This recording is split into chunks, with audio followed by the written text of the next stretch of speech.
கடலில் கச்சா எண்ணெய் கழிவை அகற்றுவதற்கு உரிய நடவடிக்கைகளை மத்திய மாநில அரசுகள் விரைந்து செயல்படுத்த வேண்டும் என்று எதிர்க்கட்சித் தலைவர் மு.க.ஸ்டாலின் தெரிவித்துள்ளார். களுத்தூர் தொகுதிக்கு உட்பட்ட மாநகராட்சி பள்ளிகளில் மேற்கொள்ள வேண்டிய பணிகள் குறித்தும் நேரில் ஆய்வு செய்தார். அப்போது மடுமா நகர் உள்ளிட்ட மாநகராட்சி பள்ளிகளில் மாணவர்களுக்கு சுத்திகரிக்கப்பட்ட குடிநீர் வழங்குவதற்காக நடவடிக்கை எடுக்க வேண்டும் என ஆசிரியர்கள் கோரிக்கை விடுத்தனர்.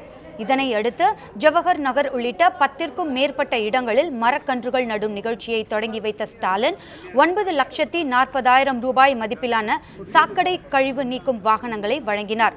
பின்னர் செய்தியாளர்களிடம் பேசிய அவர் சுயநலத்தோடு மத்திய பட்ஜெட் தாக்கல் செய்யப்பட்டுள்ளதாக குற்றம் சாட்டினார். மேலும் மெரினா போராட்டம் குறித்து நினைவு சின்னம் அமைக்காவிட்டால் திமுக ஆட்சியில் ஜல்லிக்கட்டு நினைவு சின்னம் அமைக்கப்படும் என்றும் கூறினார்.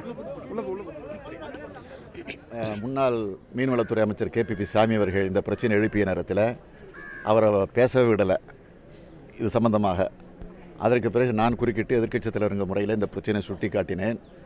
அப்போது மீன்வளத்துறை அமைச்சர் அவர்கள் எந்த பாதிப்பும் கிடையாது என்று உறுதிமொழி கொடுத்தார்கள்.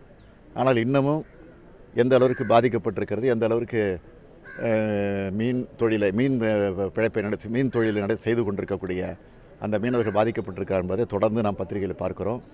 எனவே விரைவில் மத்திய மாநில அரசு உரிய நடவடிக்கை எடுக்க வேண்டும் என்று நான் கேட்டுக்கொள்கிறேன்.